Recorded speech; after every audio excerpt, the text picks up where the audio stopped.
Hello everyone, I am Saif from ET department, and today we are going to discuss on a very important topic, which is digital content creation. Well, content is the power.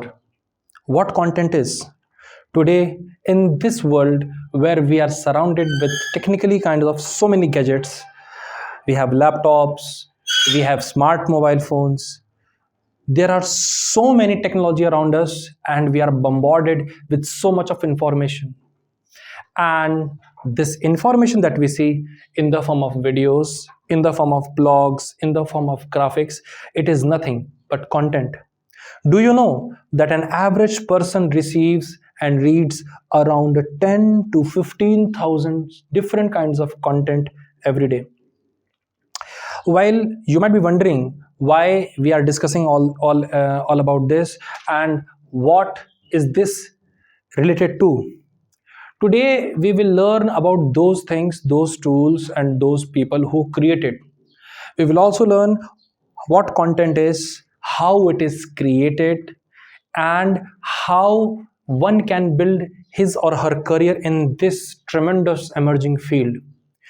To make it more clear and precise, I will keep myself in Hindi as well so that you can follow and go along with this presentation during with me. So friends, जैसा कि मैंने आपको बताया content के बारे में और content creation के बारे में, हम आज सीखेंगे कि डिजिटल कंटेंट क्रिएशन क्या है और कंटेंट क्या है। कंटेंट ही पावर है। जो कुछ भी हम देखते हैं वो कंटेंट है। ये वीडियो ही देखिए, ये भी तो एक कंटेंट है। तो कंटेंट करता क्या है? कंटेंट का काम क्या होता है? कंटेंट का काम सिंपल सा एक काम होता है कि आपको इंफॉर्मेशन देना, आपको जानकारी देना, किसी भी फॉर्म में हो, चाहे वो रिटन फॉर्म में हो, चाहे वो पिक्टोरियल फॉर्म में हो, चाहे वो ग्राफिकल फॉर्म में हो, चाहे वो वीडियो फॉर्म में हो, चाहे वो किसी भी टेक्स्ट फॉर्म में हो, और चाहे ओरल या ऑडियो फॉर्म में हो। इसका काम होता है आपको इंफॉर्मेशन देना। और ऐसे किसी भी कंटेंट को जब हम क्रिएट करते हैं, when we create for the online platforms, जैसे कि हम फेसबुक के लिए, इंस्टाग्राम के लिए क्रिएट करते हैं, तो इसी कंटेंट क्रिएशन को हम कहते हैं डिजिटल कंटेंट क्रिएशन। और जो लोग इसे क्रिएट करते हैं या इसको करते हैं, उन्हें कहा जाता है कंटेंट क्रिएटर्स। और जैसे कि हम सब जानते हैं कि यूट्यूब, फेसबुक, इंस्टाग्राम पे हम तमाम तरह के वीडियोस, रील्स और तरह तरह की हम शॉर्ट वीडियोस देखते हैं, हम ब्लॉग्स पढ़ते हैं, गूगल पे जाते हैं, ये सब कुछ डिजिटल कंटेंट में आता है। तो आज हम समझेंगे कि how this content is created, और ये क्रिएट कैसे किया जाता है, आखिर इसे बनाया क्या जा सकता है, क्या आप और मैं जैसे लोग भी इसे कर सकते हैं। और अगर आप ऐसा करना चाहते हैं तो ये वीडियो आपके लिए ही है। और इसमें स्टेप बाय स्टेप हम समझेंगे कि इसे शुरू कैसे किया जाता है और इसको बनाया कैसे जाता है। तो सबसे पहली बात, जैसे कि मैंने आपको बताया कि as a role as a social media creator has grown with times, it requires managing, creating content along with tackling research, copywriting and scheduling post. Social media content creator helps businesses to harness the power of social media to drive growth and innovation.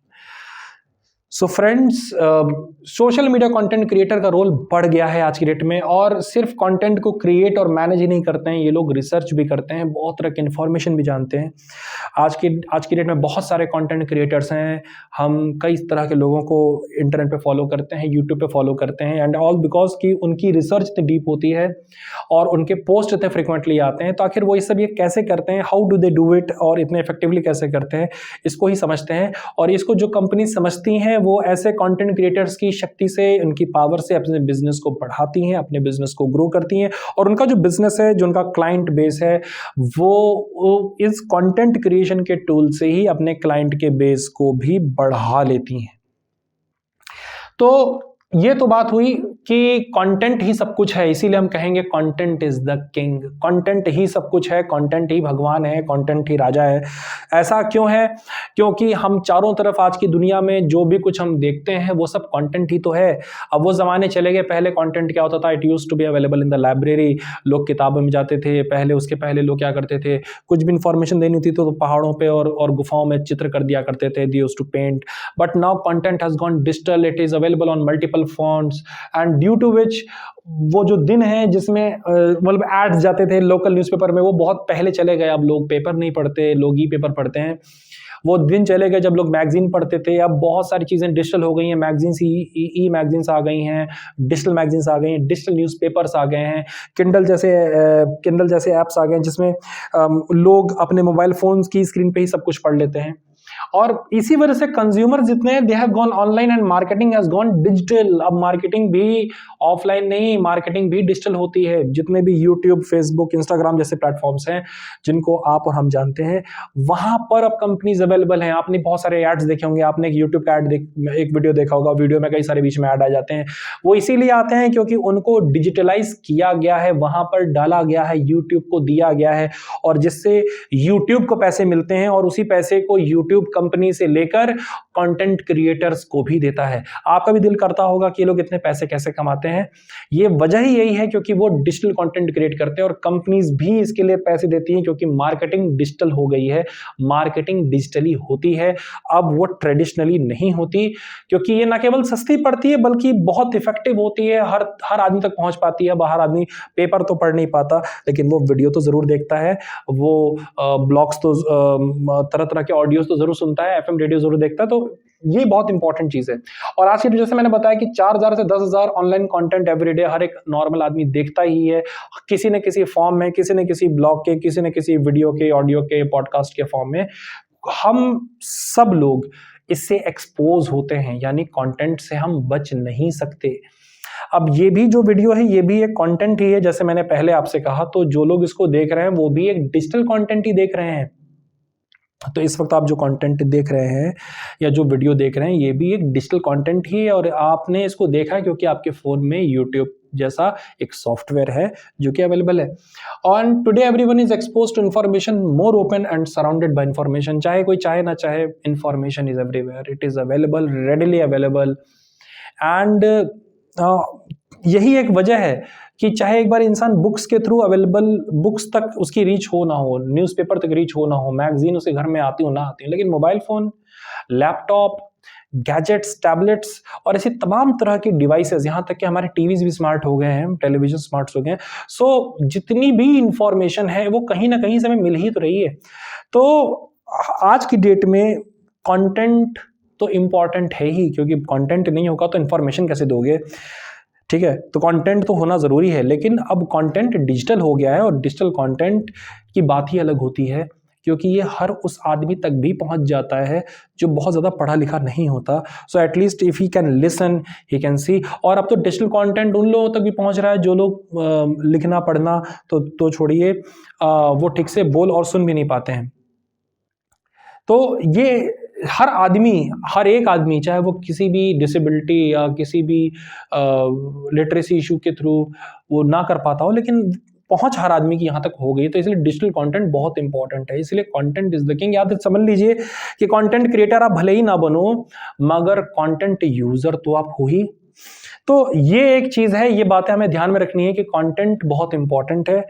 और जब content इतना important है तो अब जरा ये सोचिए, just give a thought to this, that how much money would an content creator would be making. एक कंटेंट क्रिएटर कितना पैसा बनाता होगा, वो कितने पैसे कमाता होगा, और आखिर उसको सिर्फ इस कंटेंट के पैसे मिलते हैं, अपने नॉलेज शेयर करने के पैसे मिलते हैं। हम सब नॉलेज शेयर करते हैं। कितना अच्छा होगा अगर हम अपने नॉलेज को एक डिजिटल कंटेंट बना के डिजिटल प्लेटफॉर्म पे शेयर करें।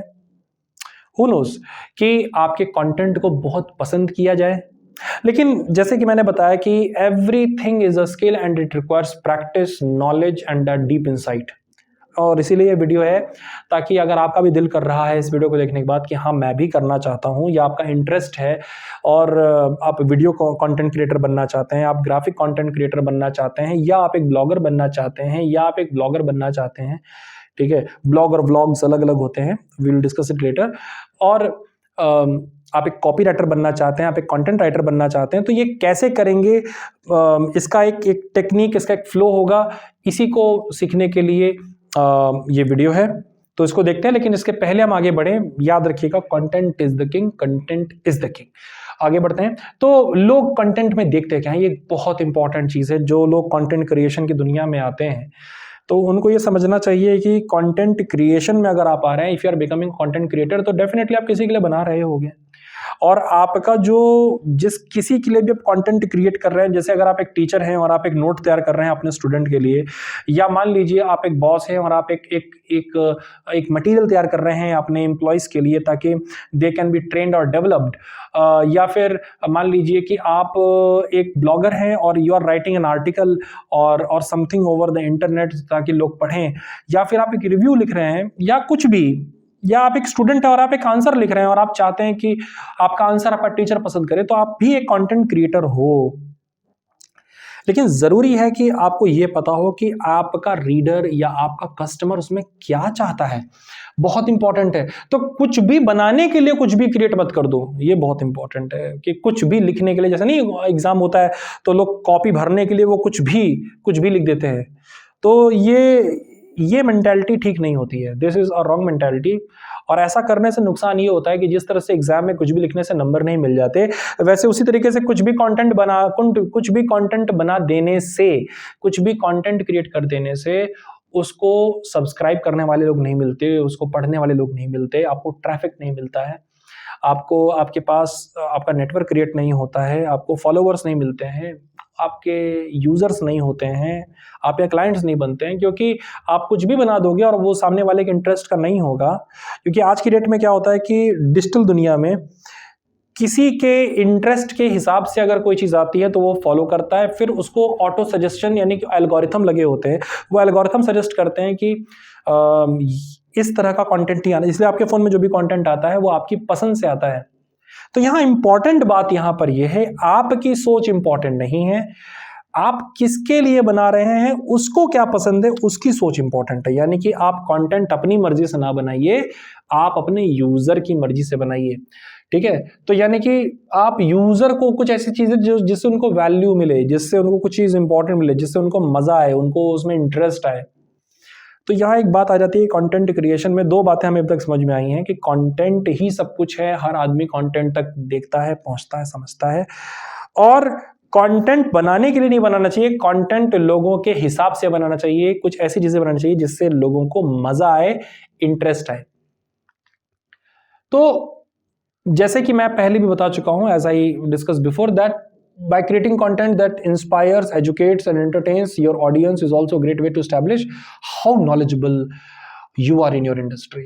क्योंकि जब आप ऐसा करते हैं तो डेफिनेटली लोग आपकी इज्जत करते हैं, आपको ऑनलाइन फॉलो करते हैं, आपको वो आपके कंटेंट में कुछ देखते हैं तो वो आपको सब्सक्राइब करते हैं, वो आपको देखना चाहते हैं, आपको सुनना चाहते हैं, आपको समझना चाहते हैं, उनको वैल्यू मिल रही है, उनको वो चीज़ मिल रही है जिसको वो सर्च कर रहे थे, जिसको वो ढूंढ रहे थे।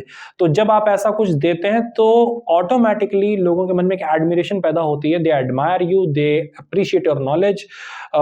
तमाम लोग हैं जिनको हम जानते हैं, I will not take any names in this video, but again किसी को भी आप फॉलो करते हैं ऑनलाइन, किसी भी चैनल पे, चाहे इंस्टाग्राम हो, चाहे फेसबुक हो, चाहे यूट्यूब हो, आपने उसको फॉलो किया है, लाइक किया है, सब्सक्राइब किया है, कुछ भी किया है आपने, तो इसीलिए किया है बिकॉज उन्होंने जो कंटेंट किया है उसने आपको कहीं ना कहीं इंस्पायर किया है, एजुकेट किया है, एंटरटेन किया है, कुछ ना कुछ आपको पॉजिटिव चीज दी है, जिसकी वजह से आप उनके नॉलेज की कदर करते हो। और जिस भी इंडस्ट्री में आप हैं, चाहे आप एक इंजीनियर हैं, चाहे आप एक टेक्नोक्रेट हैं, चाहे आप एक लॉयर हैं, चाहे आप एक फार्मासिस्ट हैं, या आप एक इंजीनियर हैं, या आप एक आर्किटेक्ट हैं, आप किसी भी प्रोफेशन से हैं, आपको आपकी इंडस्ट्री में क्या लोगों को चाहिए, आपकी इंडस्ट्री में लोग क्या पसंद करते हैं, आपको उस हिसाब से बनाना है। चलिए इसको कुछ एग्जांपल्स समझते हैं कि जैसे मान लीजिए अगर आप न्यूट्रिशनल सप्लीमेंट है, आपका टॉपिक है, आपकी इंडस्ट्री है, ठीक है, न्यूट्रिशन यानी पौष्टिक, और सप्लीमेंट्स जो पौष्टिक चीजें हैं जो आपको लेनी चाहिए, जो आपको प्रदान करती हैं, तो क्या बता सकते हैं, you can talk about ways that someone can improve the diet. ठीक है, हम सभी अपनी डाइट के बारे में सोचते हैं, फिक्र करते हैं, मैं भी फिक्र करता हूं, आप भी करते ही होंगे। तो मान लीजिए आपका टॉपिक ये है, तो आप उनके फायदे के, अच्छा इसमें एक की पॉइंट आपको मैं बताता हूं कि if you are making any video, कुछ भी वीडियो बना रहे हो, तो उसमें जो सबसे इंपॉर्टेंट चीज ये है वो ये कि आप वीडियो बनाते वक्त या कोई भी चीज देते वक्त आप सामने वाले के बेनिफिट की बात करिए कि उसको क्या बेनिफिट मिलने वाला है। वैल्यू आपके लिए नहीं है, वैल्यू सामने वाले के लिए है। तो जैसे कि you can talk ways that someone can improve their diet, if your topic is this. So if you're in interior design, you can teach some basic do's and don'ts of creating a space. कि भाई अगर आपके घर में छोटा space है, आपका घर थोड़ा छोटा है, तो आप क्या कर सकते हो, क्या करना चाहिए, क्या नहीं करना चाहिए, ताकि आपके घर में स्पेस या जगह आए, जगह वेस्ट होने से बचनी चाहिए। इसमें भी सामने वाले का फायदा है। अगर मान लीजिए आप कुकिंग बना रहे हैं, तो आप you can discuss the best methods and recipes for reducing cholesterol and building immunity. देखिए आप इसमें भी फायदा दे रहे हैं। क्या बता रहे हैं आप बता रहे हैं कि भाई अपना कोलेस्ट्रॉल कैसे रिड्यूस कर सकते हो। कोलेस्ट्रॉल बहुत हार्मफुल होता है बॉडी के लिए, ये आप भी जानते हो, सबको पता है कि कोलेस्ट्रॉल बनने से हार्ट और कार्डियक प्रॉब्लम्स हो जाती हैं, कई तरह की दिक्कतें होती हैं। तो अगर आप कुकिंग बना रहे हो और आप किसी को बताते हो कि भाई कौन कौन सी रेसिपीज हैं, कौन कौन से तरीके हैं, कौन कौन से खाने हैं जिनको खाने के बाद आपको स्वाद भी मिलेगा और आपका कोलेस्ट्रॉल भी कम होगा और आपकी शक्ति, अंदरूनी शक्ति यानी आपकी इम्यूनिटी भी बिल्ड होगी। सो किसी भी टॉपिक पे आप ले लीजिए, चाहे कुकिंग हो, चाहे इंटीरियर डिजाइन हो, चाहे न्यूट्रिशनल सप्लीमेंट हो, you have to talk and give value to your customer. You have to give and talk about the benefit of them. You have to provide a deeper value to them so that they gain some interest. और याद रखिए, आज का time बहुत सीधा सीधा है। अगर आपके कंटेंट में जब आपके लोग पे आएंगे तो लोग कहेंगे मेरा क्या है, मेरा फायदा क्या है, मेरा फायदा क्या है। और अगर उनको लगता है कि इसमें मेरा फायदा कुछ नहीं, तो कहेंगे मुझे क्या है, मुझे क्या है, मुझे क्या है। तो मेरा क्या और मुझे क्या से बचना है अगर, तो आप सामने वाले की मेंटालिटी को समझते हुए उनके बेनिफिट को दीजिए। नॉलेज भी वही ठीक होती है जिससे सामने वाले का बेनिफिट होता है। अगर आपके कंटेंट में सामने वाले का बेनिफिट नहीं है, सामने वाले के लिए कोई पॉजिटिव चीज नहीं है, तो वो आपके कंटेंट को नहीं देखेगा। He will never follow you, he will never adopt you, he will never understand. And no matter how deeper your content is, no matter how well researched content is, but if it is of no value, if it is giving no value to others, it is useless for people. And then what happens that if it is useless for people, then no matter whatever your research is, if it is useless, it is useless. For example, if I'm having a device in my hand and if I can't use it, it is nothing but a piece of plastic in my hand, right? तो इसको भी मुझे use करना आना चाहिए। अगर मेरे use का है, मेरी वैल्यू का है, तभी तो मैं इसको लूंगा ना। तो ये बातें, कुछ कंसेप्ट हमें अपने दिमाग में पहले से रखने हैं। अब इन शॉर्ट छोटी सी आपको बात बता दूं कि जब आप किसी का इंटरेस्ट स्पार्क करते हैं ना, तो एक्चुअली एक स्ट्रांग रिलेशनशिप क्रिएट हो जाती है। वो बंदा अपने को आपके साथ एसोसिएट कर लेता है, वो समझता है कि मेरा और इसका एक डीपर कनेक्शन है, मेरा और इसका एक गहरा रिश्ता है, ये बंदा मुझे कुछ ऐसा बताएगा जिससे मेरा भला होगा। तो in such a scenario when you are giving value, you create a strong relationship. People will always like you, love you, they will respect you, they will gain a lot of knowledge, and so many people are examples of such kind. They have provided a lot of knowledge, immense knowledge through their video and audio platforms, and now everybody is benefiting. Or 79.3% marketers also believe that if social media content tools that give value to customer can help generate tons of qualified leads for any business. इसको तमाम लोग मानते हैं, बहुत बड़ा percentage आपके सामने है। यू कैन सी कि 79.3% मार्केटिंग के लोग भी मानते हैं कि अगर इन टूल्स को बहुत अच्छे से यूज किया जाए, बहुत बढ़िया तरीके से यूज किया जाए, तो बहुत तरह की लीड आपके बिजनेस में खींची चली जाएगी ना, एकदम चुंबक की तरह बिल्कुल लोग आपकी तरफ खींचे चले जाएंगे। क्योंकि देखिए, कस्टमर क्या चाहता है? कस्टमर चाहता है value, value, value, value, value. Value का मतलब होता है कि उसमें कस्टमर का हित क्या है, उसमें कस्टमर का फायदा क्या है। अब एडवर्टीजमेंट को देख लीजिए, एडवर्टीजमेंट किसी प्रोडक्ट के लिए बनता है, और जो एडवर्टीजमेंट होता है वो भी एक कंटेंट ही तो है, वो एक वीडियो कंटेंट है। आपने देखा होगा तमाम सेलिब्रिटीज और एक्टर्स और डायरेक्टर्स उसको करते हैं, और जब आप उस वीडियो को देखते हो और आपको लगता है कि हाँ इसमें कोई वैल्यू है, कोई फायदा है, यू बाय इट। और इस बात को सारे मार्केटिंग के लोग समझते हैं, ज्यादातर लोग इसको बिलीव करते हैं, और इसीलिए करीब 79% लोग जो कि इस बात को बिलीव करते हैं और ये मानते हैं कि तरह तरह के कस्टमर्स हमारे पास आएंगे। आपको कहीं जाने की जरूरत नहीं है, कस्टमर खुद खींचे चले जाएंगे। अगर आपके कंटेंट में है दम, तो ये समझ लीजिए बिजनेस पहुंचेगा अगले लेवल पर। आगे आते हैं। तो अब किसी भी कंटेंट क्रिएटर के लिए अगर वो वैल्यू प्रोवाइड करना चाहता है, क्या होना चाहिए? सबसे पहली बात दोस्तों, हमें 4 बातों का ध्यान रखना है। पहले ये है कि जो मैंने बताया, find trending topics for attracting traffic. सबसे पहले ये देखिए आजकल मार्केट में चल क्या रहा है, लोग क्या सर्च कर रहे हैं, कौन सी वो खबरें हैं, कौन सी वो चीज़ें हैं, आजकल टेस्ट एंड प्रेफरेंसेस लोगों के क्या हैं, लोग क्या खाना पसंद कर रहे हैं, क्या खाना नहीं पसंद कर रहे हैं। अचानक से कोई कंपनी आती है, पता चलता है कि उसके फला प्रोडक्ट में ये कमी है, तो अचानक लोगों का दिमाग दूसरी तरफ चला जाता है। जैसे आजकल लोग काफ़ी हर्बल एंड न्यूट्रिशन प्रोडक्ट्स की तरफ जा रहे हैं। पहले सरसों के तेल को हम लोग ने वेजिटेबल ऑयल से रिप्लेस किया, रिफाइंड ऑयल से, अब वापस लोग सरसों के तेल की तरफ आ रहे हैं। तो आपको ये समझना पड़ेगा कि ट्रेंडिंग टॉपिक्स क्या है, अभी चल क्या रहा है, क्योंकि लोग ट्रेंडिंग टॉपिक्स को समझते हैं, और अगर ट्रेंडिंग टॉपिक्स पहले से पता है तो ट्रैफिक अट्रैक्ट होगा। यहाँ ट्रैफिक टर्म का मतलब है वो लोग जो ऑनलाइन चीजें सर्च करते हैं, कंटेंट को सर्च करते हैं। तो पहले हमें क्या करना है, टॉपिक को आइडेंटिफाई करना है। दूसरा क्या है, अब हमें टॉपिक पता चल गया तो हमें अपने कंटेंट को प्लान और ऑर्गेनाइज करना है। प्लान और ऑर्गेनाइज का मतलब क्या है, प्लान का मतलब ये कि हमें कंटेंट कब तक बना लेना है, क्या क्या रिसोर्सेज चाहिए हमको कंटेंट में के लिए, हमें और क्या क्या चीज़ें और क्या क्या टूल्स की ज़रूरत पड़ेगी, वो सब चीज़ें प्लान करने के बाद अब हमें ऑर्गेनाइज करना है कंटेंट को, कि उसको एक जगह पे स्केड्यूल कर पाओ आप, कि कौन सा कंटेंट पहले भेजना है, कौन सा कंटेंट बाद में भेजना है, ठीक है। और पोस्टिंग को ऑटोमेट करना है, कि यानी कि आपको हर चीज़ मैनुअली ना करनी पड़े, वो चीज़ें अपने आप होती रहें। और हाँ, ऐसा हो सकता है आपको हर चीज़ अपलोड ना करनी पड़े, आप एक बार बता दो, ऐसे तमाम तरह के सॉफ्टवेयर्स हैं जो इस काम को खुद आपके लिए करके देंगे। आपको क्या करना है, बस एक बार बताना है कि क्या करना है, बाकी सब अपने आप होगा, और ये सब हम आपको बताएंगे ही इस वीडियो में। तीसरी, डिजाइनिंग कैप्टिवेटिंग सोशल मीडिया। आप अपने प्लान और ऑर्गेनाइज कर ही लिया है, तो डिजाइनिंग कैसे करोगे, बहुत कैप्टिवेटिंग मीडिया ग्राफिक, यानी कि जो दिल को छू ले, बिल्कुल एकदम आई कैचिंग हो, कैसे करोगे उसको, ऐसी ग्राफिक्स और ऐसे कलर्स, ऐसे डिजाइन्स, ऐसे पोस्टर्स कैसे बनाएंगे हम लोग। और लास्ट है क्रिएटिंग एंगेजिंग वीडियो कंटेंट। और वीडियो अगर आप बना रहे हो तो एंगेजिंग का मतलब होता है कि आदमी एकदम क्या होता है ना, जैसे कि ये वीडियो है, अब पता चला कि वो वीडियो ही ऐसा बन रहा है कि आदमी ने बीच में वीडियो बंद किया और छोड़ दिया। तो एंगेजिंग वीडियो कंटेंट का मतलब ये होता है कि आपका जो व्यूअर है, जो भी बंदा आप तक आया, वो आपसे कनेक्टेड महसूस करे, उसको लगे कि एकदम रियल टाइम बातचीत हो रही है।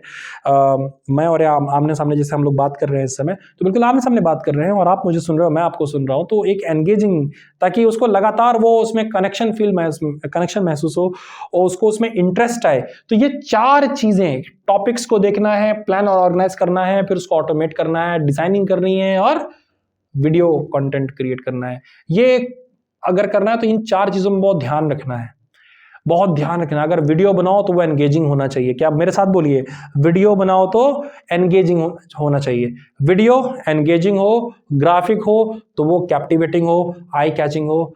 और अगर पोस्ट हो तो प्लान और ऑर्गेनाइज हो, ऑटोमेटेड हो तो बहुत बढ़िया। और अगर टॉपिक आप चुन रहे हैं तो वो ट्रेंडिंग टॉपिक हो ताकि आप कहीं से भी ऐसा ना लगे कि आपने जबरदस्ती कोई ऐसी चीज प्रोवाइड कर दी है जो कस्टमर के चॉइस से नहीं। क्योंकि याद रखिए, content is the king but customer is the ruler. Content तो किंग होता है, राजा है, बट कस्टमर जो होता है वो किंग का भी सुपर किंग है। बहुत बड़ी चीज है कस्टमर, आपका क्लाइंट अगर वही नहीं है तो कंटेंट किस काम का, किसके लिए बनाओगे भाई, किसको बताओगे। अब जैसे यही वीडियो ले लीजिए, अगर इसको कोई देखने वाला नहीं तो इस वीडियो का क्या फायदा है, ठीक है। तो आप कस्टमर हैं, मैं कंटेंट क्रिएटर हूं, ये कंटेंट मैं क्रिएट कर रहा हूं, तो मेरा कंटेंट भी इस पैरामीटर पे फिट होना चाहिए, वरना डेफिनेटली मेरा कंटेंट चाहे कितना ही अच्छा क्यों ना हो, वो देखेगा कोई नहीं। आइए आते हैं फेजेस ऑफ कंटेंट क्रिएशन। इसमें 4 फेज होते हैं। सबसे पहला होता है आइडिएशन फेज। इसमें देखिए पहले क्या लिखा है, आइडिया। तो अगर आप देखिए मैंने क्या लिखा था, find the trending topics for attracting traffic. Trending topics यही होता है, टॉपिक क्या होगा, आइडिया क्या होगा, टॉपिक किस बारे में हम बात करेंगे, किस बारे में हम लोगों को बताएंगे, क्या कहेंगे हम लोग, क्या लोगों को वैल्यू देंगे, क्या हमारा ऑब्जेक्टिव है, क्या किस विषय पर बात करेंगे, किस मुद्दे पर बात करेंगे। ये होता है आइडिएशन फेज में। इसमें टॉपिक्स को चुनना, टॉपिक ट्रेंडिंग है, लोग उसमें क्या जानना चाहते हैं, एडवांटेज जानना चाहते हैं, फीचर जानना चाहते हैं, डिसएडवांटेज जानना चाहते हैं, यूजेस जानना चाहते हैं, बेनिफिट्स जानना चाहते हैं, क्या बेसिकली वो जानना क्या चाहते हैं, ये बहुत इंपॉर्टेंट होता है। ये होता है आइडिएशन फेज में। दूसरा आते हैं प्लानिंग फेज। अब प्लानिंग फेज में क्या होता है, एक बार आपने आइडिया कर लिया तो अब आप जरूरत होती है, देखिए जैसे फॉर एग्जांपल अब आप देख सकते हैं मेरे पास एक मार्कर है, एक बोर्ड है, एक एक स्टूडियो है, ठीक है, कैमरा है, लाइट्स है, एवरीथिंग इज देयर। लेकिन अब इन चीज़ों को ऑर्गेनाइज भी तो करना पड़ता है ना, और ये भी प्लान करना पड़ता है कि वीडियो कितना बड़ा होगा, क्या होगा, कंटेंट में क्या कलर होंगे, क्या डिज़ाइन होगा, हम कैसे बोलेंगे, क्या करेंगे, ये सारी बातें आ जाती हैं प्लानिंग फेज में। एक बार जब आप प्लान बना लेते हैं कि कब तक बनाएंगे, कैसे करेंगे, कब पोस्ट करेंगे, एक हमारे पास एक आउटलाइन आ जाता है, तो अगला लेवल आता है क्रिएशन फेज। अब आप क्या करते हैं, अब आप कंटेंट को इस प्लान के हिसाब से क्रिएट करते हो। जैसे मान लीजिए आपने कहा मैं 3 दिन में जो है एक वीडियो बनाऊंगा, ठीक है, और फिर अगले 3 दिन में मैं एक ग्राफिक डिजाइन बनाऊंगा, और फिर 7वें दिन जो है इन दोनों को पोस्ट करूंगा। तो 7 दिन का आपने एक बना दिया प्लान। अब आप क्रिएट करना शुरू करते हैं, पहले 3 दिन में वीडियो, दूसरे 3 दिन में एक पिक्चर, और लास्ट डे उसको पोस्टिंग। इसे कहा जाता है स्केड्यूलिंग फेज। स्केड्यूलिंग में हम इसको स्केड्यूल कर देते हैं कि हाँ भाई ये चीजें इस दिन होनी है। तो कंटेंट के ये 4 फेज होते हैं, यहां शुरू होता है, ये यहां खत्म होता है। लेकिन इसको करने के लिए एक प्रॉपर प्लान होना चाहिए, एक आइडिया जो ट्रेंडिंग हो, जो लोगों की पसंद का हो, फिर आप प्लान करो अच्छे से, रिसोर्सेज को प्लान करो, खुद का कंटेंट पहले तैयार करो, उसको लिखो, उसको कितना बोलना है, क्या बोलना है, जैसे मैं कितना बोलना है, मैंने इसको थोड़ी प्रिपरेशन की है, तो उसको कैसे डिलीवर करना है, फिर उसको क्रिएट कैसे करना है, ये सारी बातें, और लास्ट में स्केड्यूल कैसे करना है ये 4 इसके फेज हैं। अब सबसे पहली बात आ जाता है कीवर्ड के ऊपर बात आते हैं। देखिए टॉपिक के लिए सबसे इंपॉर्टेंट है कि वो टॉपिक क्या होगा। कोई भी टॉपिक एक सेंटेंस ही तो होता है। जैसे अगर हम बात करें इसके बारे में, तो डिजिटल कंटेंट क्रिएशन ये टॉपिक है कि भाई डिजिटल कंटेंट का क्या है, इसे क्रिएट करना है, ये इस वीडियो का ये टॉपिक है। तो डिजिटल भी एक वर्ड है, कंटेंट भी एक वर्ड है, क्रिएशन भी, ये 3 वर्ड हैं। ये बेसिकली एक एक वर्ड को, जिसको हम लोग सर्च करते हैं, जैसे मान लीजिए आप नेट पे गए, आपने सर्च किया like for example richest man in the USA, या फिर हमने क्या कि बिगेस्ट डेमोक्रेसी। तो बिगेस्ट एक वर्ड है, डेमोक्रेसी अलग वर्ड है, रिचेस्ट एक वर्ड है, मैन एक अलग वर्ड है, यूएसए एक अलग वर्ड है। तो सबसे पहले ऊबर सजेस्ट, ये कीवर्ड्स कहलाते हैं। और सबसे बढ़िया टूल जो इसके लिए मैं बताता हूँ वो है ऊबर सजेस्ट। जैसा देख रहे हो ऊबर सजेस्ट, ठीक है। आपको क्या करना है, ये इसका एक डेस्कटॉप, इसका एक स्क्रीनशॉट है, ठीक है। तो मैं आपको ओवरली बता रहा हूँ, स्वैप करके देखिएगा। ऊबर सजेस्ट पर गूगल पर डालिएगा, और जो पहला आएगा उस पर क्लिक कर दीजिएगा। तो ये एक ऊबर सजेस्ट एक ऑनलाइन कीवर्ड रिसर्च टूल है that can help you brainstorm content ideas to your audience that your audience likes, right. तो सबसे पहली बात क्या है कि एक ऑनलाइन कीवर्ड रिसर्च है, ये आपको ये बता देगा कि उस टॉपिक पर किस तरह के कीवर्ड्स को रिसर्च किया गया है। मान लीजिए कि आपका सिविल इंजीनियरिंग है, या फिर आपका है बिजनेस मैनेजमेंट है, या फिर आपका है माइक्रोबायोलॉजी है। तो माइक्रोबायोलॉजी में, बिजनेस मैनेजमेंट में, सिविल इंजीनियरिंग में, या XYZ किसी भी टॉपिक में लोगों ने किस तरह की रिसर्च की है, या वो जाकर किस तरह की चीजों को सर्च करते हैं। आप भी कुछ डालते होंगे गूगल में, उसे कीवर्ड कहते हैं। तो इससे पता चलता है कि किस तरह की चीजें, तो आपको आइडिया लग जाएगा। तो ये आपको ये बता देगा कि किस कीवर्ड को ज्यादा सर्च किया गया है। तो जैसे Ubersuggest content idea tab, entering any relevant keywords from industry और even putting there 3 to 4 word, ये आपको बता देगा कि किस किस तरह के 3 से 4 वर्ड्स के जो फ्रेजेस हैं क्या सर्च किए गए हैं। Uber also shows you the content that isn't performing well. Blog posts are ranked based on the social shares, black links and estimated traffic. तो Uber Suggest की सबसे अच्छी बात क्या है कि कितने डाउनलोड हुए हैं, इसे बैकलिंक्स कहते हैं, ठीक है। डाउनलोड, जब आप डाउनलोड करते हो तो वो भी रजिस्टर होता है कि इसको कितने, जैसे आपने गूगल प्ले स्टोर देखा होगा, उस पर लिखा था ना कि 10,000 डाउनलोड्स या 3,000 डाउनलोड्स रेटिंग्स होती हैं। बिल्कुल वैसे यहाँ बैकलिंक्स होते हैं, कितनी बार इसको शेयर किया गया है। फेसबुक पे देखा होगा आपने कितने शेयर्स किए गए, 25,000, 26,000, 100, 200, 500 जो भी है आता है यहाँ पे, और इनकी रैंकिंग होती है। तो जाहिर सी बात है जो सबसे ऊपर होगा, जिसके सबसे ज्यादा लाइक शेयर्स होंगे, वो अच्छा ही होगा, और जो सबसे नीचे होगा वो खराब होगा। जिसके डाउनलोड्स ज्यादा होंगे और वो अच्छा होगा, जिसके डाउनलोड सबसे कम होंगे वो खराब होगा। और एस्टिमेटेड ट्रैफिक, कितने लोगों ने उसको विजिट किया है, आपके पास भी आता होगा इतने लोगों ने आपकी प्रोफाइल विजिट की है। अगर आप लिंक्डइन यूज करते हैं तो उस पर भी आता है इतने लोगों ने, इतने HR ने आपकी प्रोफाइल देखी है। तो अगर आपकी किसी की प्रोफाइल है उस पर कई HR साइज का मतलब है, या किसी कंटेंट को कई लोगों ने पढ़ा है, रीड किया, डाउनलोड किया है, तो इसका मतलब बहुत साफ है कि वो अच्छा है, उसे आपके कंटेंट का हिस्सा बनना चाहिए, या आप उसे अपने कंटेंट का हिस्सा बना सकते हैं, या उसी कंटेंट पे आप अपनी एक कुछ और इंफॉर्मेशन आप दे सकते हैं। Okay, so after discussing the faces of content creation, अब हम आगे बढ़ते हैं कि ये क्रिएट कैसे किया जाए, कैसे बनाया जाए। जैसे कि आइडिएशन फेज में हमें पहले इंपॉर्टेंट हमने सोच समझा कि आइडिया इज वेरी इंपॉर्टेंट। तो आइडिया जनरेट कहाँ से होगा? कोई भी बड़ा आइडिया जो कि पैराग्राफ से के फॉर्म में होता है, वो पहले एक सेंटेंस होता है, उसके पहले एक वर्ड होता है। वो कीवर्ड क्या है, वो वर्ड्स कौन से हैं जो लोगों को अपील करेंगे या जिनके बारे में लोग जानना चाहेंगे। तो शुरुआत हमेशा एक वर्ड से होती है। क्या ऐसा कोई टूल है, is there any tool which can help us to find out कि किस टॉपिक पे बनाया जाए, कौन कौन से कीवर्ड्स लोग सर्च करना पसंद करते हैं? तो आपकी परेशानी दूर होने वाली है, क्योंकि उसके लिए जो टूल हम बताने वाले हैं वो है उबर सजेस्ट। उबर सजेस्ट एक ऑनलाइन कीवर्ड रिसर्च टूल है that can help you to brainstorm content ideas that your audience likes. जब भी हमें कोई चीज पसंद आती है, we go on internet, we search for so many things and we search something with the help of keyword research. अब उबर suggest क्या करता है? उबर सजेस्ट जब भी हम जैसे कोई भी कंटेंट आइडिया टैब इसमें होता है, इसमें कोई भी जब आप कीवर्ड एंटर करते हैं अपनी इंडस्ट्री के रेलेवेंट या 3 से 4 वर्ड्स भी डालते हैं, तो उबर सजेस्ट आपको ये बता देता है कि ये जो कीवर्ड्स हैं, क्या इसके बारे में लोगों ने सर्च किया है, क्या ये कीवर्ड ट्रेंड कर रहा है, या इसके बारे में लोग ज्यादा बातें कर रहे हैं, या बिल्कुल बातें नहीं कर रहे हैं। तो जाहिर सी बात है, once we are aware that कि इस कीवर्ड के बारे में लोग बातें कर रहे हैं या इस कीवर्ड बारे में लोग बातें कम कर रहे हैं, तो हम क्या चूज करेंगे? ऑब्वियसली वही चूज करेंगे जिसके बारे में लोग ज्यादा डिस्कशन कर रहे हैं। तो इसमें इसके जो भी ब्लॉग पोस्ट होते हैं या जितने भी कीवर्ड्स के हिसाब से पोस्ट बनी होती है, तो उनकी रैंकिंग होती है सोशल शेयरिंग के हिसाब से। तो ये सारी लोकल जो जो रैंकिंग होती है और जो शेयर्स होते हैं, कितने लोगों ने शेयर किया है, लाइक किया है, इसको ये बताता है।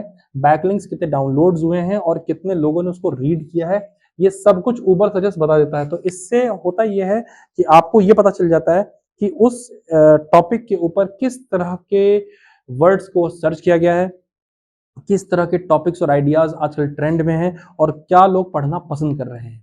उबर सजेस्ट ना केवल आपको ये बताता है, बल्कि इसकी हेल्प से आप सही टॉपिक्स को क्रिएट करना शुरू कर पाएंगे। आपको सही आइडियाज मिल पाएंगे कि मुझे किस टॉपिक पर अपना कंटेंट शुरू करना चाहिए बनाना, मेरा आखिर थीम क्या होना चाहिए, मेरा सब्जेक्ट क्या होना चाहिए। कहते हैं ना कि well begun is half done, एक इंग्लिश में सेइंग है कि अगर आपकी शुरुआत अच्छी है तो आपने आधी लड़ाई तो वैसे ही जीत ली। तो Uber Suggest will help you to bring more traffic. It is you can say a assured guarantee that if you are writing what people are reading, you are writing of their choice, their preferences, their likes and their taste. Definitely people will download it. Definitely people will subscribe and share it. They will also come and they will suggest others also कि अगर कुछ पढ़ना है भाई तो ये content पढ़ो, बहुत अच्छा है, इसके बारे में सब लिखा हुआ है। तो टॉपिक्स हैं और इससे आपका जो कंटेंट है वो टॉप 10 सर्चेस में भी ऊपर आ जाता है, क्योंकि रेलेवेंट कंटेंट ही पहले फ्लैश करते हैं।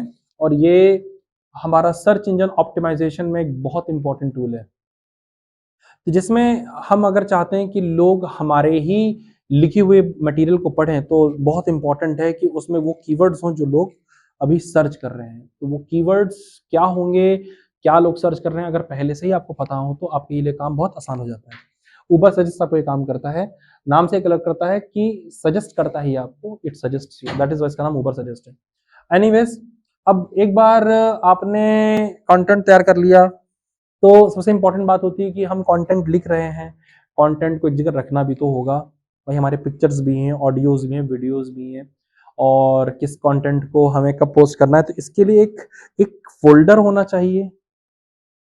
आमतौर पे आपने देखा होगा जब हम एक फोल्डर में बहुत सारी चीजें डाल देते हैं तो हमें खुद ढूंढने में बड़ी दिक्कत होती है कि कौन सी चीज किधर है, और अगर ये मल्टीपल फोल्डर में हो तो चीज और भी डिफिकल्ट हो जाती है, हम लोकेशन भूल जाते हैं। और चूंकि हमें कंटेंट क्रिएट करना है, डेफिनेटली वो एक जेपीजी फाइल हो सकती है, वो एक वर्ड फाइल हो सकती है, एक एक्सेल भी हो सकती है, और भी डिफरेंट फॉर्मेट्स हैं, ठीक है, वो एक वीडियो फाइल भी हो सकती है। तो उन सबको हम कहाँ ऑर्गेनाइज करके रख सकते हैं, कहाँ प्लान कर सकते हैं, ये एक बहुत बड़ा चैलेंजिंग इशू आता है कि आपको यही नहीं पता कि हमारा कंटेंट किधर है। तो ऑर्गेनाइजिंग कंटेंट एक बहुत बड़ा चैलेंज होता है कंटेंट राइटर के प्रोफेशन में, और उसके लिए जो एक बहुत अच्छा टूल मैं आपको बता रहा हूँ वो है एयर टेबल। पिछले हमने स्लाइड में देखा कि हमने उबर सजेस्ट से ये समझा कि what kind of topic, how can you use Ubersuggest to put the right words and choose the right words for your topic, right, so that you can develop an idea to start to write something or to develop something. Now once you have an idea, you have to organize it all as well, and for that you need a organized table, and that is Airtable. बिल्कुल हवा की तरह light है और हवा की तरह आपका काम भी करेगी, जैसा नाम वैसा काम। ये एक कंटेंट कैलेंडर है जो आपको ये बताता है, it helps you to organise by detailing exactly what and when to post, क्या करना है, कब पोस्ट करना है, कैसे करना है, ये सब कुछ ये आपको बता देती है, आपका काम आसान कर देती है, आपका स्ट्रेस कम हो जाता है, तकलीफें दूर हो जाती हैं। And believe me, Airtable is a fantastic tool. और इसीलिए ये जो वीडियो इतनी इंपॉर्टेंट क्यों है, क्योंकि सिर्फ ज्ञान की बातें नहीं है, इंपॉर्टेंट ये है कि आप ये भी समझें कि आप इसे करेंगे कैसे, कौन कौन से टूल्स है जिसके बारे में लोग अवेयर नहीं है। हाँ, डेफिनेटली ये है कि अभी हम एयर टेबल चलाना आपको नहीं दिखा रहे हैं, हम आपको एक आइडिया दे रहे हैं। एयर टेबल को आप यूज करना बहुत आसानी से सीख सकते हैं, इसके ट्यूटोरियल ऑलरेडी मौजूद है। But as well as Airtable क्या करता है ये जानना बहुत इंपॉर्टेंट है। तो एयर टेबल क्या करता है, ये हमारे कंटेंट को ऑर्गेनाइज करने में हेल्प करता है। कंटेंट ऑर्गेनाइजेशन, ये समझ लीजिए, it is one of the most challenging and difficult task and and important task as well. ये बहुत इंपॉर्टेंट भी होता है। तो एयर टेबल से आप अपना स्ट्रेस कम कर सकते हो और बड़े ही एक प्रोफेशनल वे से आप प्लान कर सकते हो कि कब क्या और कैसे करना है। चलिए, नेक्स्ट टूल है कि उस पे आने से पहले देखिए एक सवाल मन में खड़ा होता है कि जैसे आपने पढ़ा होगा, कभी कभी देखा भी होगा कि आप एक कंपनी की साइट पर गए और आपने पढ़ना ही शुरू किया, या मान लीजिए किसी ने आपको एक एप्लीकेशन दी, एक छोटा सा एप्लीकेशन एग्जांपल लेते हैं कि somebody gave an application, right, और आपने पढ़ना शुरू किया और आपकी नज़र दो चार स्पेलिंग मिस्टेक से उसके ऊपर पड़ी, तो क्या होता है ना, हमारा मूड वहीं ऑफ हो जाता है, हमारा मन खराब हो जाता है, यार ये इस बंदे को इतना ध्यान नहीं है that he is giving an application, और ये एप्लीकेशन की स्पेलिंग्स को भी ध्यान से नहीं देख सका। What kind of person he is he careless? और जल्दबाजी में क्या इसको इसको फर्क भी नहीं पड़ता है कि मैं गलत लिख रहा हूँ सही लिख रहा हूँ। ऐसा एक इंप्रेशन जाता है जब हम अपनी स्पेलिंग्स पे ध्यान नहीं देते। When we don't pay attention to our spellings, we don't pay attention to our grammatical errors, तो होता यही है कि फिर इस तरह की बातें सामने वाले के मन में भी आती हैं। और अगर आप कंटेंट लिख रहे हैं जिसको पब्लिकली तमाम लोग पढ़ने वाले हैं, तमाम लोग देखने वाले हैं, जानने वाले हैं, तो स्पेलिंग मिस्टेक्स बहुत इंपॉर्टेंट रोल प्ले करती हैं। मैं पहले फिर अपोलोजाइज करता हूँ कि अगर कोई स्पेलिंग मिस्टेक्स रह गई हो, फिर भी we have taken due care that there are no spelling mistakes, but still if there are, I am extremely sorry for that in advance. तो पुअर ग्रामर और एरर और मिस स्पेलिंग्स ये एक कंटेंट को स्पॉइल करने के लिए काफी है, और इसको दूर करने के लिए कोई टूल होना चाहिए। बहुत तरह के टूल्स अवेलेबल हैं, लेकिन जो टूल मैं आपको सजेस्ट करने वाला हूँ इज वर्ड ट्यून। ये आपके हर एक वर्ड को ट्यून कर देता है, ये आपके टोन को ट्यून कर देता है, आपके फ्लो को ट्यून कर देता है, आपके वर्ड्स की ब्यूटी को सुधार देता है, आपके आपके कंटेंट की खूबसूरती को न केवल ठीक करेगा, बल्कि उसमें अगर कोई ग्रामेटिकल एरर होगा तो ये उसको भी ऑटो करेक्ट कर देगा। तो वर्ट्यून एक ऐसा टूल है, ये एआई बेस्ड टेक्नोलॉजी के ऊपर चलता है, ठीक है, to help you to rewrite your copy while keeping the same tone and voice. ये टोन चेंज नहीं करता है। बहुत सारे टूल्स अवेलेबल हैं जिससे आप करेंगे तो आपका पूरा एक्टिव का पैसिव, पैसिव का एक्टिव हो जाएगा, बिल्कुल टोन ही चेंज हो जाएगा। ठीक है, तो ऐसी चीजों से बचने के लिए वर्ड ट्यून एक बहुत अच्छा और एआई बेस्ड सॉफ्टवेयर है। और जब आप वर्ड ट्यून पे लिखते हैं तो it's AI technology will check through the grammars, errors, misspelling and ways to make your writing better. तो इसका एआई इतना एडवांस्ड है कि ये खुद ही बताएगा कि किस तरह से आपकी राइटिंग इंप्रूव हो सकती है, किस तरीके से आपकी स्पेलिंग और एरर्स को दूर किया जा सकता है, ग्रामेटिकल टोन को ठीक किया जा सकता है। तो वर्ड ट्यून इन चीज़ों के लिए बहुत इंपॉर्टेंट है। तो रिवाइज करते हैं किन किन टूल्स को हमने देखा है। हमने कीवर्ड को सर्च करने के लिए कौन सा टूल सर्च किया है, सही कहा आपने, Ubersuggest. Next is to organize the content, we can use Airtable, and third to improve our spelling mistakes and to reduce the grammatical mistakes and the tone of voice and to ensure that the tone is consistent throughout the passage, हम use करेंगे word tune, right. अब ये बात तो किसी से छुपी नहीं है, अब picture is worth than thousands word. आप चाहे कितना लिख लो, आप चाहे कितना अच्छा लिख लो, लेकिन 100 बातों की एक बात, अगर आप एक पिक्चर लगा देते हो तो लोगों को ज्यादा समझ में आता है लिखने के। अब आप इसी में देखिए ना, आपका ध्यान इस पे जा रहा होगा, बहुत सुंदर पिक्चर है। एनीवेज, बताइएगा कि आपने क्या देखा कमेंट सेक्शन में। यहाँ पर आते हैं, अब picture is worth than 1000 words. एक पिक्चर दिखाइए तो लोग ज्यादा समझेंगे वर्ड्स के हिसाब से। ये बहुत ही फेमस क्लिशे है। और एक कंटेंट राइटर के रोल में आपको लिखने के अलावा ग्राफिकल कंटेंट या पिक्टोरियल प्रेजेंटेशन भी आना चाहिए। पिक्टोरियल कम्युनिकेशन या विजुअल कम्युनिकेशन लोगों को ज्यादा पसंद आता है। इसी वजह से लोग फिल्में देखना ज्यादा पसंद करते हैं in respective of reading books. ठीक है, किताबें कम पढ़ना पसंद करेंगे, जैसे कि अगर हमें पढ़ना है महाराणा प्रताप के बारे में तो we can read books and we can go and watch an movie based on Maharana Pratap. तो अगर आप ही बताइएगा आपको क्या पसंद आएगा, किताबें पढ़ना या एक मूवी देखना, तो ये बताइएगा। एनीवेज, तो एक कंटेंट क्रिएटर, एक सोशल कंटेंट क्रिएटर के लिए एक बहुत इंपॉर्टेंट है कि he should be very effective in visual communication. He should be very choosy, very classy, and very, you can say, uh, he should be very focused and very magnanimous in presenting whatever he's written in the form of pictures, right? तो graphical designing का बड़ा फर्क पड़ता है। तो data, इसे हम लोग डेटा रिप्रेजेंटेशन भी कह सकते हैं या विजुअलाइजेशन भी कह सकते हैं in the form of pictures, charts, arts, graphs and all. तो एक विजुअल कंपोनेंट के अंदर ये पोटेंशियल होता है कि वो ऑडियंस का अटेंशन ग्रैब करे। इसलिए जो अच्छे प्रेजेंटेटर्स होते हैं वो लिखते कम है, पिक्चर्स का ज्यादा इस्तेमाल करते हैं, बिकॉज उससे ऑडियंस का ध्यान आपकी बातों पे रहता है, वो रिलेट कर पाते हैं बहुत ज्यादा। अब बहुत ज्यादा लिख देने से क्या होता है कि एंगेजमेंट कुछ कम सा हो जाता है। यही तो एक वजह है कि हमें लेक्चर्स बड़े बोरिंग लगते हैं, और लेकिन जगह हम वही चीज अगर हम किताबों के की जगह पे एक इंटरेक्टिव सेशन रखते हैं जिसमें आप किसी कोई चीज देखते हैं, कोई पिक्चर वगैरह देखते हैं, तो वहां पर आपका एंगेजमेंट काफी बढ़ जाता है। अब ऐसे जबरदस्त ग्राफिक्स को बनाने के लिए कुछ एप्स हम सजेस्ट कर सकते हैं, जिसमें एक ऐप मैं रिकमेंड करूंगा, वो है कैनवा। अब कैनवा ऐप जो है ये आपको स्टनिंग सोशल मीडिया डिजाइन्स और आपको एक्सपेरिमेंटल प्लेटफॉर्म देता है, जिसमें आप तरह तरह के साइजेस और फॉर्मेट्स पे काम कर सकते हैं। इसमें रेडीमेड टेम्पलेट्स होते हैं, रेडीमेड ग्राफिक्स होते हैं, you can use all of them. आपको कुछ नहीं करना है, बस पिक्चर चिपकानी है, कुछ उसमें अपनी कलाकारी लगानी है, थोड़ा सोचना है कि थीम, कंटेंट और कंट्रास्ट क्या होगा, कलर वेरिएशन क्या होंगे, और किस तरह की पिक्चर किस जगह पे सूट होगी, ये आपकी क्रिएटिव डिपेंड करता है। लेकिन Canva app makes everything very easy because everything is predefined and pre-built in this application. Okay, so this was all about Canva. Canva also provides a creative formats, delivery options, pre-built templates, filter by style, themes and even color palettes. तो इसमें सब कुछ है, colour pallets हैं, themes हैं, styles हैं, सब कुछ अवेलेबल है, जिसके through you can make stunning design and you can create a title, edit the color and everything।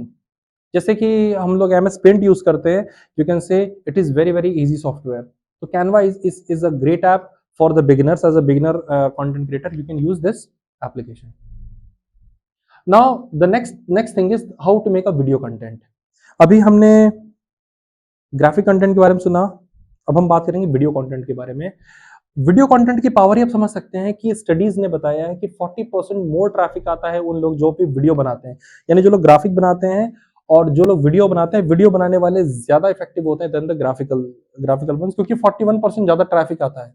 इसके लिए कौन सा ऐप यूज कर सकते हैं? मार्केट में बहुत तरह के ऐप्स हैं और आप भी कपल ऑफ ऐप्स को जानते होंगे, लेकिन जो ऐप हम सजेस्ट करना चाहेंगे आपको या जो मैं करूंगा वो है मोजो ऐप।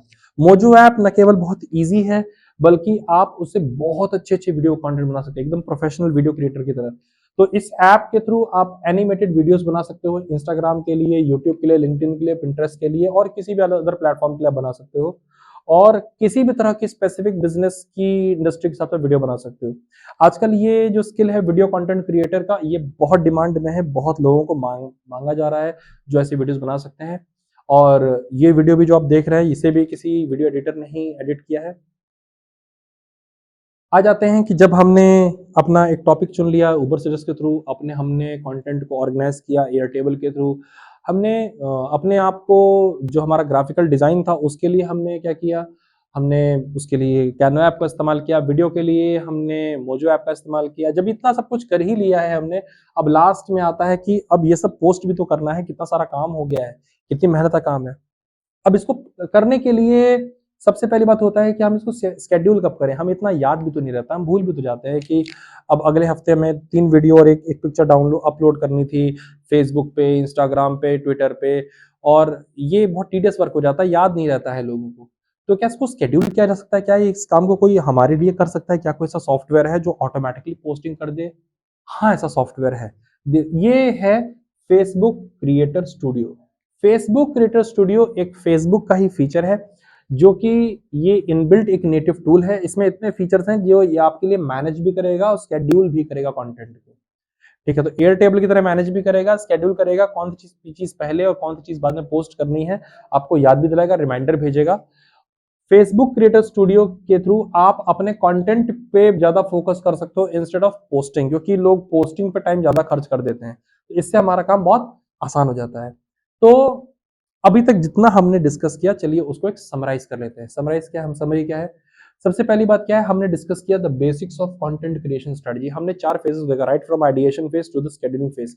ये 4 फेज होते हैं। हमें आइडिया जनरेट करना है, उसके बाद हमें क्या करना है, हमें अपने कंटेंट को प्लान करना है, उसे क्रिएट करना है, और लास्ट में जब सब कुछ कर लिया तो शेड्यूल भी करना है कि भाई इतनी मेहनत हमारी टाइम पर हमारे ऑडियंस तक पहुंचे। तो ये हमने बेसिक्स को समझा, कंटेंट की इंपॉर्टेंस को समझा, कंटेंट कैसे क्रिएट करते हैं, क्या डूज एंड डोंट्स हैं, इस पर हमने बात की। Step by step content creation process को, वो जो 4 हमने बॉल्स थी वो उस पर डिस्कस किया था हमने। Dos and don'ts in content creation ये हमने डिस्कस किया। सबसे इंपॉर्टेंट डू है कि वही बनाए जो ट्रेंड में है, और डोंट क्या है, वो ना बनाए जो सिर्फ आपको लगता है कि ठीक होगा, आपके हिसाब से नहीं। हमेशा कस्टमर या ऑडियंस के हिसाब से बनाइए। डिफरेंट टूल्स एंड स्ट्रेटजीज के ऊपर हमने बात करी कि कौन कौन से टूल्स हैं जिसके ऊपर हम कर सकते हैं। जैसे कि पहले हमने बात किया उबर सजेस्ट, कीवर्ड आइडिएशन फेज बहुत इंपॉर्टेंट है, ये कंटेंट क्रिएशन का पार्ट होता है, तो हमने बात किया कंटेंट क्रिएशन के ऊपर। उबर सजेस्ट हमें कैसे हेल्प कर सकता है। फिर हमने ऑर्गेनाइज करने के लिए एयरटेबल का इस्तेमाल किया। उसके बाद हमने कैनवा ऐप के बारे में समझा, हमने मोजो ऐप के बारे में पढ़ा, हमने वर्ड ट्यून के बारे में भी जाना ताकि हमारी spelling, graphical mistakes, grammar mistakes जो भी हैं वो दूर हो जाए। और लास्ट में हमने फेसबुक क्रिएटर स्टूडियो यानी हमने 6 सॉफ्टवेयर के बारे में जाना। तो ये डिफरेंट टूल्स और स्ट्रेटजीज के बारे में जाना। और मुझे पूरी उम्मीद है कि आफ्टर सीइंग दिस वीडियो आपको एक आउटलाइन आ गया होगा कि if you want to become a content creator तो हमें कहाँ कहाँ किस किस डोमेन में काम करना है। आप किसी एक डोमेन में भी जा सकते हैं, आप मल्टीपल डोमेन में भी ओपन हो सकते हैं। आप एक ग्राफिकल एडिटर भी बन सकते हैं, आप एक वीडियो एडिटर और वीडियो कंटेंट क्रिएटर भी बन सकते हैं, आप एक ब्लॉगर भी बन सकते हैं, आप ब्लॉग्स लिख सकते हैं इंटरनेट पे। बहुत सारी चीजें आप कर सकते हैं, कंटेंट राइटर बन सकते हैं, कॉपी राइटर बन सकते हैं। There are so many things that you can do. But याद रखिए कि if there is a beginning there is a end as well.